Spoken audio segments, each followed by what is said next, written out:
Okey, sekarang kita nak tengok contoh.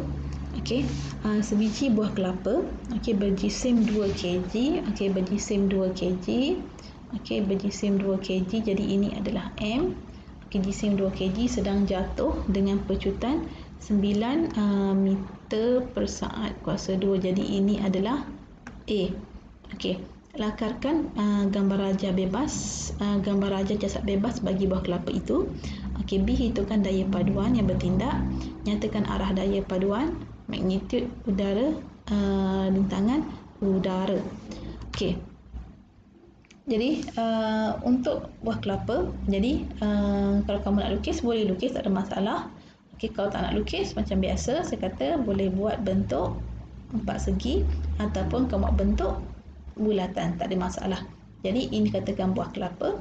Jadi apa daya yang bertindak atas buah kelapa? Satu, buah kelapa ini ada jisim, jadi dia akan bergerak ke bawah, iaitu daya berat bertindak. Okey, dan bila gerak ke bawah, okey, akan ada lagi satu, rintangan udara. Okey, rintangan udara. Okey, jadi ini sajalah yang bertindak ke atas buah kelapa, rintangan udara dan juga berat.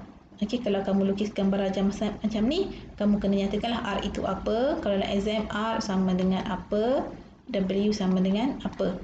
Okey, kalau kamu tulis macam ni pun tak ada masalah. Kalau kamu buat R dan W sahaja, mesti tulis R apa, W adalah apa. Okey.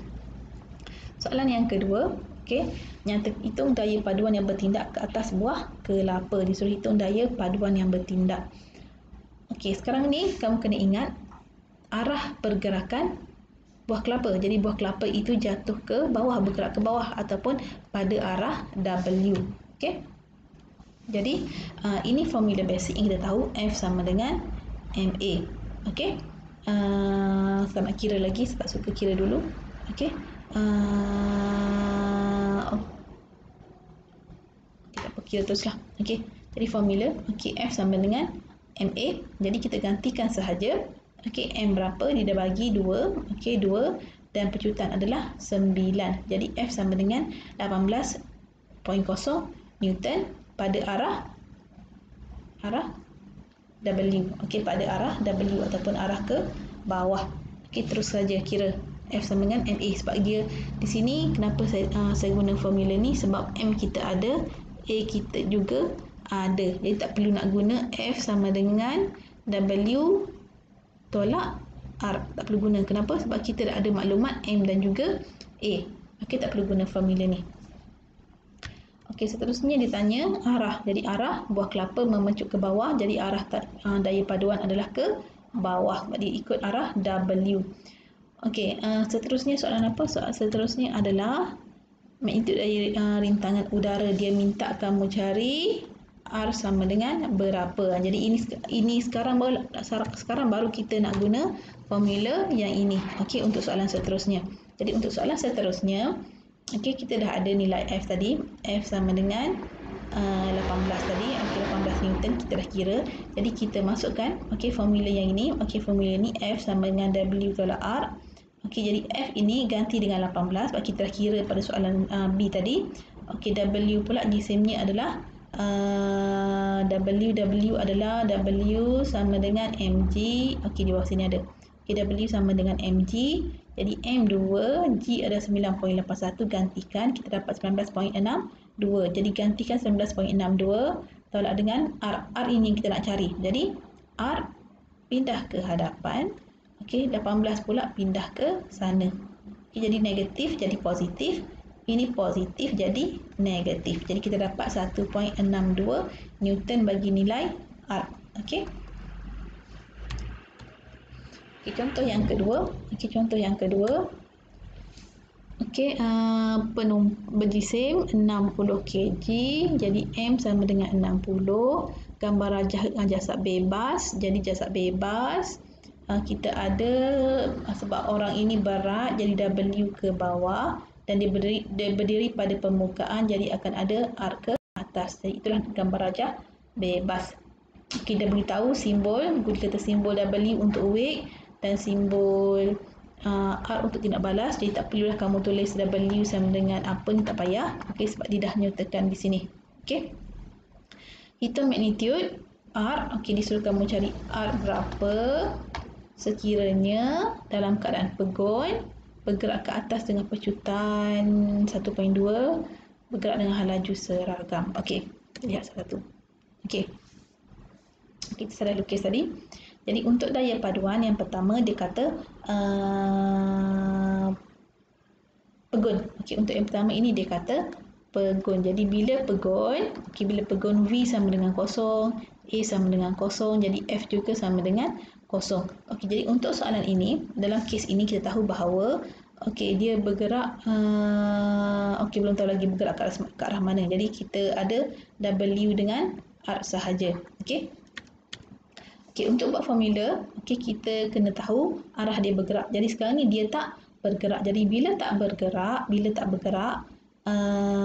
F sama kosong. Jadi kita dapat tahu bahawa W sama dengan R. Okey. Ataupun daripada formula kita buat F sama dengan W tambah R ataupun tolak R lah. Okey. Kita ubah sebab F ini sama dengan kosong. Bila F sama kosong, W sama dengan R. Okey, dan W ini sama dengan mg. Jadi kita dapat formula R sama dengan mg. Jadi gantikan kita dapat 588.6 Newton. Okey, untuk yang kedua dia kata bergerak ke atas dengan pecutan 1.2. Jadi bila dia bergerak ke atas, R lebih besar daripada W. Okey, bila bergerak ke atas, R lebih besar daripada W. Jadi kita dapat formula F sama dengan R tolak W. Okey, F sama dengan R tolak W. F pula adalah MA. Jadi kita dapat MA sama dengan R tolak W.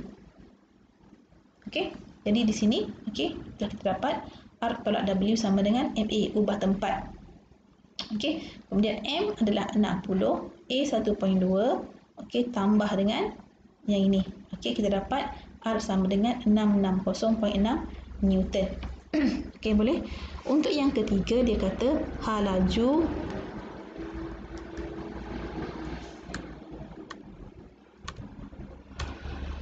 dia kata laju adalah malar. Jadi bila laju malar, bila laju malar, A sama dengan kosong. Jadi bila A sama kosong, F juga sama dengan kosong. Jadi bila F sama dengan kosong, R akan sama dengan W. Jadi bila R sama dengan W, situasi yang sama dengan yang ini. Jadi kita terus tulis saja jawapannya. R sama dengan 588.6 Newton. Contoh yang ketiga. Troli berjisim 1.2 kg km. Kita tarik sebuah takar. Troli itu bergerak dengan pecutan A sama dengan 4. Menentang arah geseran. Bergerak menentang arah geseran. Maksudnya dia akan bergerak ke sana. Ke sana. Menentang arah geseran. Jadi geseran Fs ini. Lakukan gambar rajah bebas. Bandingkan berat troli dengan R. Hitung daya paduan, hitung ketegangan, benang. Kita lihat satu-satu. Lakukan gambar rajah bebas. Jadi disebabkan troli ini diikat dengan tali. Jadi bila sesuatu objek diikat dengan tali, akan ada daya ketegangan tali. T, daya ketegangan tali. Dan dikata arah geseran bergerak akan menentang arah pergerakan. Jadi bila ada objek di sini, kita tahu bahawa kereta ini akan bergerak ke sana. Ada FR dan troli ada jisim, jadi ada W ke bawah dan ada daya tindak balas oleh meja. Untuk paksi Y yang tak bergerak, jadi kita boleh abaikanlah nanti. Jadi dia nak minta kita lukis gambar rajah bebas. Jadi ini adalah gambar rajah bebas. Untuk seterusnya, bandingkan berat troli dengan daya tindak balas R. Bergerak dengan pecutan.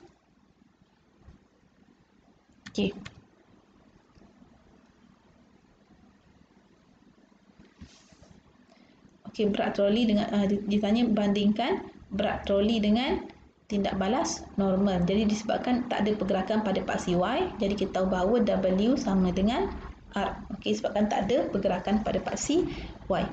Soalan seterusnya. hitung daya paduan bertindak ke atas troli. Okey, disuruh kira daya paduan. Okey, jadi jisim kita tahu, pecutan juga kita tahu. Okey, jisim kita tahu, pecutan kita tahu. Jadi kita tak payah pening-pening, kita guna saja formula F sama dengan MA. Gantikan dapat 4.8 Newton. Okey, itu untuk soalan C. Untuk soalan D, ketegangan benang. Okey, dia minta kita cari T. Okey, daripada soalan C tadi kita dah tahu bahawa daya paduan adalah 4.8 Newton. Geseran dia dah bagi nilai 6. Okey, jadi jika kita lihat di sini, okey. Okey, ini T. Okay, ini T, kita tahu bahawa F sama dengan T tolak dengan F S. Okey. Jadi T, okey, dia guna FR. Okey, bolehlah FR.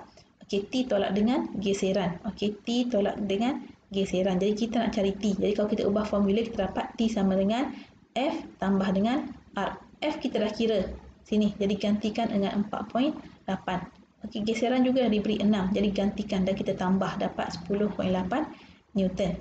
Okey. Okey, seterusnya jisim bagi pemberat M. Okey, nak kita kira jisim bagi pemberat M. Okey. Okey, sekarang ni kita consider sistem yang kedua. Tadi ini sistem yang pertama. Okey, satu sistem. Sekarang ni sistem yang kedua. Jadi untuk sistem yang kedua ini, okey, daya yang bertindak adalah okey, T, ketegangan tali ke atas, dan juga B, berat ke bawah. Okey, kita guna B. Okay, kenapa guna B? Saya tak nak kamu confuse dengan W di sini. Jadi kita anggap B adalah berat pemberat. Okey. Jadi dia objek ini bergerak ke bawah. Okey, dia akan bergerak ke bawah. Jadi okey, kita guna formula yang pertama. F sama dengan MA. M kita nak cari. Jadi A kita dah tahu dia adalah 4. Jadi M darab dengan 4, kita dapat F sama dengan 4M. Okey, dan untuk B, okey, B kita tahu adalah MG. M tak tahu tapi G kita tahu. Jadi kita gantikan dengan 9.81. Jadi kita dapat 9.81 M. Okey.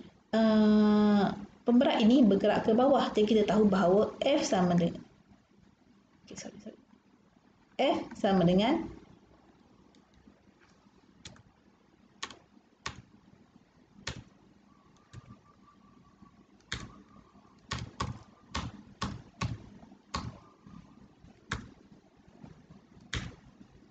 okey, dah hilang. Okey, tak apa, dah hilang. Okey, kita tahu bahawa, okey, saya lukis lagi sekali. Okey, B ke bawah, B sama dengan MG, dan kita ada T. Okey, T ke atas. Okey, okey, kita tahu bahawa dia bergerak ke arah bawah. Jadi F dengan B tolak dengan T. Okey, ni B tolak dengan T. Jadi F kita ganti dengan formula yang ini. Okey, B kita ganti dengan yang ini. Jadi kita ini equation kita dapat dalam bentuk M. Jadi kamu tukar tempat. Okey, ini bukan ini. Ini pindahkan ke sana. Okey.